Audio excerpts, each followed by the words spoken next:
hands-on with the MacBook Neo. This is MacVoices. MacVoices is supported by the MacVoices Slack. Discussions, questions, and answers, and a place to talk tech with your friends. The MacVoices Slack is available to all patrons of MacVoices. Sign up at patreon.com/MacVoices and join in. I'm going to say something I'm going to be sorry for. Welcome to MacVoices. This is the talk of the Apple community, and I'm Chuck Joyner. That countdown was courtesy of Web Bixby. Thank you, Web. We finally got the show up and running. It's Tuesday night. Is MacVoices live? YouTube.com/MacVoices TV. If you are watching this after the fact, you could be here with us. You should be here with us. So mark your calendar for Tuesdays. Won't surprise you a bit that we have a lot to talk about. It seems like we always have a lot to talk about, even when on the slow news weeks, we have a lot to talk about. And we have a lot of people here to talk about it with. Let's find out who. David Ginsburg in the top left of my screen. David, good to have you. Good to be here, and finally got my studio rocking here, so no more blurring. So I still got some little tidying up to do, but hey, wouldn't be an IT guy if I didn't have lots of stuff behind me. But happy to be here, and yeah, like all of us, right? Happy to be here though, and looking forward to the chat. That's your excuse, David, is you're an IT guy, so that's okay. Right. It's always a good excuse. All right, if you say so. Marty Jencius, you must not be an IT guy because you don't have piles of stuff behind you.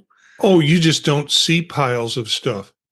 The piles of stuff is below my shoulders and behind my shoulders on the floor. And we have relatives coming in this weekend, so I have spent a good portion of a couple of days ago clearing the stuff up. So it's better than it used to be, but it still has a ways to go. Keep them out of there. Which is why I'd rather be talking to you right now. We're a lot more fun. Lock the door. You don't have to be in there. Speaking of fun, Jesus. Speaking of fun, Brian Flanigan-Arthurs is here. Brian, good to have you. I'm glad you made it. Thank you. Glad to be here. And I think I have lots of stuff too, but all my stuff's blurry. So I live in a blurry world. Well, Jim Ray apparently doesn't have any stuff because he's underwater. Jim, it's good to have you. I hope you surface at some point. Well, there is stuff. There is stuff. Are you saying the fishies hide it? Is that what you're telling me? Whatever virtual background I have, you notice I never show up without a background. At least, for the first couple of years of the show, I had an actual green screen behind me. Remember. But now I don't need that anymore. The computer can do that without the screen, which is nice because it was kind of claustrophobic. I do still have the screen. It's down at my foot. It was like one of those old movie screens, except you pulled it up and it unwrapped. Yep. Nice. Yep. Eric Bolden is here. He has brought another friend with him. Eric, I can guess what it is, but I've guessed before and I was wrong. So tonight we have a pileated woodpecker. Pileated woodpecker. The woodpecker. Easy for you to say, yeah. The woodpecker I've been attempting to get a picture of for, 10 or 15 years now. Oh. Finally, it was sitting there digging a hole in the side of the tree. And I didn't even want to chase it off because I kind of like that tree, but it kept it in one place long enough for a picture, so it was worth it. Good. So does this mean that was your Moby Dick, your great white whale? Yeah, now I'm all done. I'm going to have to go do something else. Okay. Well, it'll be interesting to see what you shoot next. Last but absolutely not least, Mr. Webb Bixby is here with a dynamic quilt behind him tonight. Webb, it's good to have you. Good to be here. I know we'll get to this on the run up, but I'm coming to you through the system of the Google Fiber. So I've been a Google Fiber subscriber for ages. And we'll be talking about that, but that's what I'm using tonight. And by the way, Jim, I do have a green screen behind me. So It's Jim brings up an interesting point though, just how good the green screening in software has become. Because you're right, in the earlier days of this show, that was, you could tell if you moved a little too fast or maybe there was just the wrong angle. You got a little peek at what's behind you, and that hardly ever happens anymore. And also, actual green screens were not very good for St. Patrick's Day. Because yeah, didn't think about that. Yeah. Are you tempting me, sir? Well, I'm just saying you couldn't wear something green. It would confuse the green screen. Like if I was actually using a green screen now, it would look like I had a hole in my chest. Oh, you don't? Oh no, never mind. Sorry. The hole is in my head, Chuck. Now keep it straight. There you go. Well, there we go. Okay. Yeah. Okay, so there is actual green behind web. Well, before we get to the first story of tonight, I wanted to just tap the Neo owners amongst us and find out what your initial impressions have been after roughly, maybe not quite a week just yet, of getting your devices. Oh, there is a third owner. Me. Why am I not surprised? Nice. All the kids are getting them. What color? I got silver. Blends Okay, in with all the other ones. So we have David, Eric, and Marty as the Neo owners. Just in general, thumbs up, thumbs down. Have you found areas of disappointment? Have you found areas of delight that you didn't expect it? This is the most fun machine I have used in the last 20 years. That's not saying it's powerful. It's not saying that there aren't limits, but it is fun like Macs used to be fun. The online activity of the new users has been just really pleasant. The machines themselves are nice. The colors are nice. And the keyboard, you like the keyboard? I love the keyboard. Yeah. Really, it's everything I've been asking for. It just does what I want it to do. I'm curious, what was the machine that was fun 20 years ago? It was the one, was that the PowerBook 1400? That's more than 20 years. Okay, maybe it's been more than it, because you could take it apart, you could put it back together. It was just kind of an interesting machine. Yeah, okay. So maybe it's been longer than that. I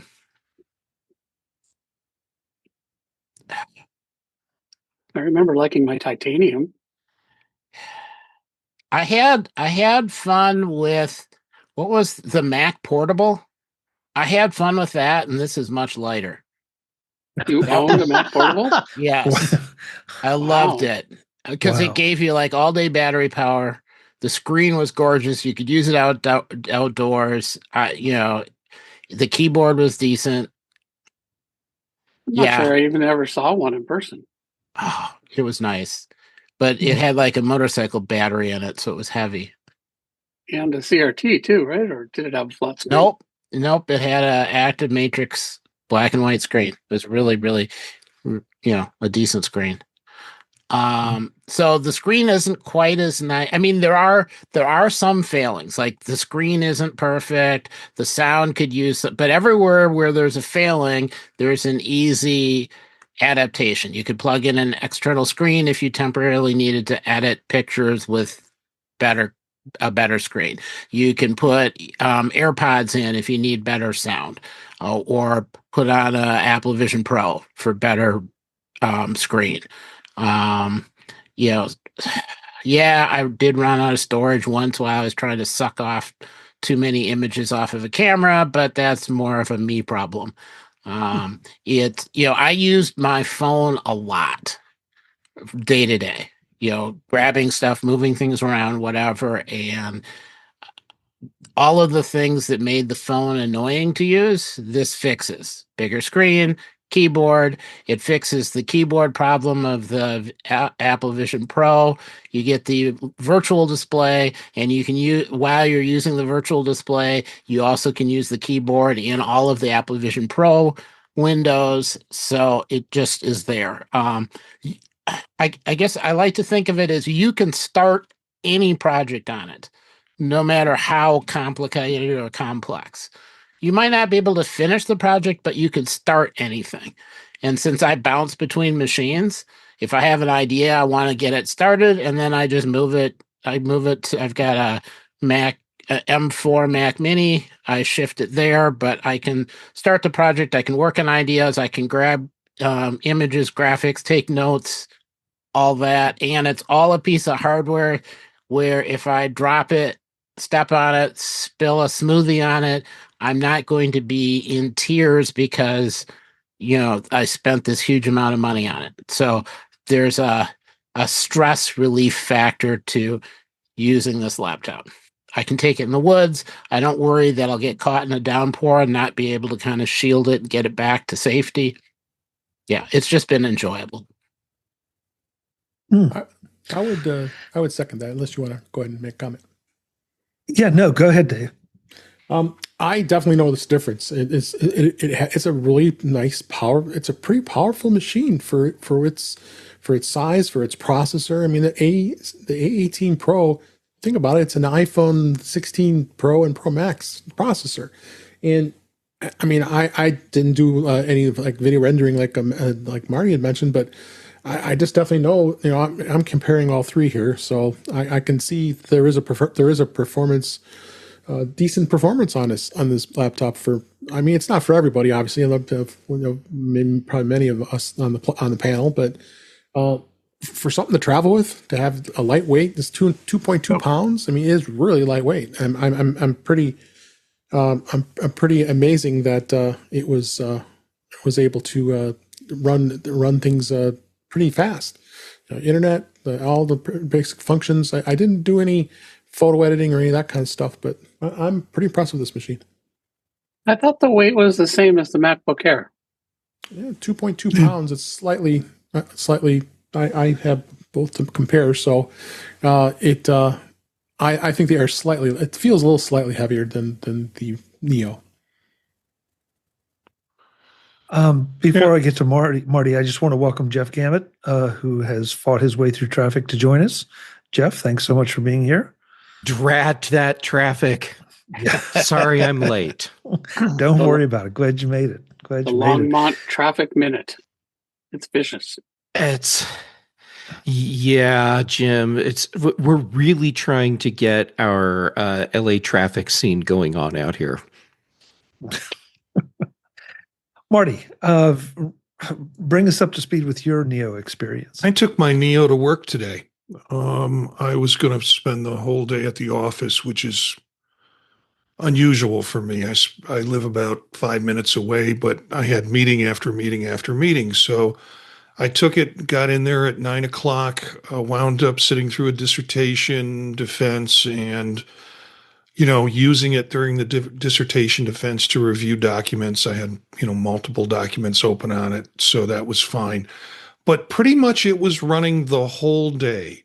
I was doing something on it, or it was open and taking email. But I tried to make a valid attempt to just work on the Neo and get my work done on the Neo. So there were times when I went from meeting into my office for about 45 minutes and plugged it into an external monitor so I could have two monitors to work with stuff on. So there were some things that I was doing that you wouldn't necessarily have to do. And my intent was not to force it to drain power, but just to see how my workflow went.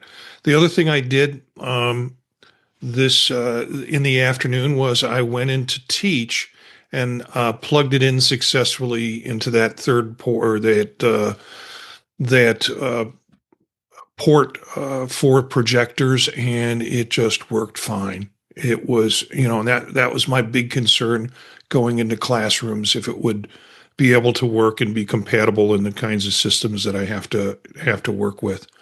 I did bring my MacBook, my M5 Pro Max with me because I was afraid something wasn't going to work on the Neo, and it never turned to that.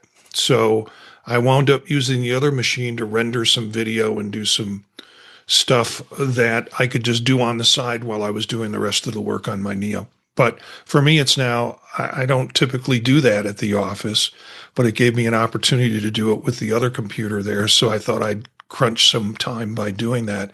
But now it's sort of like, yeah, I can take this to the office, no problem. Somebody complimented me on my green computer for St. Patrick's Day. Citrus. And I said, Clearly, that's why you bought it. Citrus. Yeah. Nice. So yeah, it's great. And I think as folks find out more about it, and they have more friends that are using it, and students find other students using it, it's going to catch on in terms of that education market. We talked about pre-show. I have the silver, and I think it looks fine. I mean, I've been used to either silver or what was it? Starlight is what I was had. That's what I have for the Air, and then the Space Black on the M5 Pro, and it's actually fine. I mean, the keyboard has got the nice color to it. I'm doing a time machine restore on it now, and I definitely noticed the difference because I did the time machine restore on the Air, and it was done like in not even 20 minutes. It's been saying about an hour and a half with the Neo, so that's kind of to be expected with the processor that it has. But it's still chugging along, and I'm using that hub that you recommended last week, Mark, and yeah, it's working great. Yeah, one of the things that listeners might be interested in is when you choose a color, everything on your computer is that color. It's not just the shell. The wallpaper is that color. The folders are that color. I had citrus coming out of my eyes. And actually, what I did was change all that because I wanted better differentiation between text and so I got rid of the big shiny citrus wallpaper and just put a opaque black background on it, and that helped me with a smaller screen and a higher resolution, or a tighter size on it to be able to see things. So your keyboard is that color, everything's that color unless you go in and change it. It Marty, sounds like the iMacs, the way Apple used to do that with the colored iMacs. Everything was that color, desktop patterns, all of it. Yeah. And this just points to the audience that this is for, and to the explanation of the Neo's name. It's supposed to be fun. It's supposed to be, not serious. It's supposed to be a device you can have you can play with, if you will. And I don't mean gaming, but just, play with. And so, pragmatically, I'm like you. I change the wallpaper at least so you can find your folders. But other than that, hey, go for it. But who said that? Did anyone get a navy? Yeah, I got an Indigo one. Yeah, the keyboard is Indigo too. The keyboard looks like somebody spilled grape juice on it. It's that deep blue stain that you get when you spill. And I don't care at least with the citrus one, the keyboard is more whitish, so you have some discernment, and it doesn't feel like it's getting lost in the rest of the machine. But yeah, I do have an Indigo one. The keyboard on the silver seems more of a white to me than silver. So as I'm looking at it here, so that kind of matches. I like the way it looks. Mark Fuccio couldn't be with us tonight, but he is in the chat room. He said, I have a Neo 256 Indigo. It's a great replacement for 2018 iPad Pro. It's a Mac and better windowing system than iPad OS. Battery life is longer than expected. No issues with speed or performance. And Wayne just joined us. He said he's currently playing with his new Neo. Very nice Mac, especially for the price. I'm very impressed with the performance.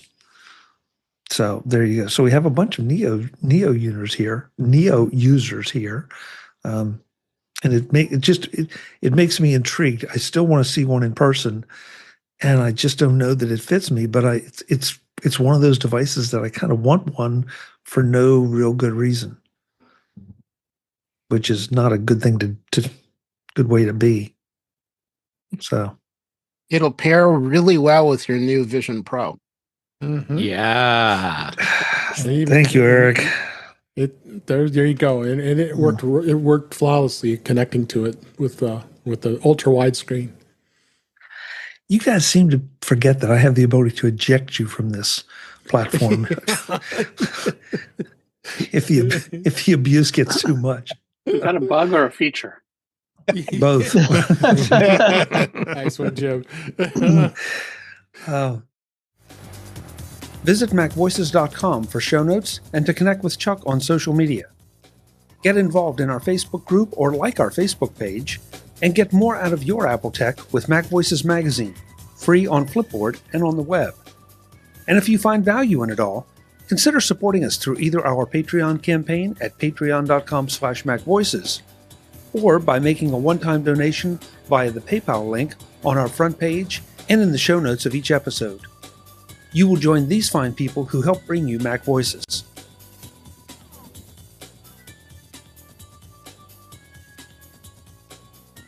Advertising handled by Backbeat Media at backbeatmedia.com. Bandwidth provided by CacheFly at cachefly.com.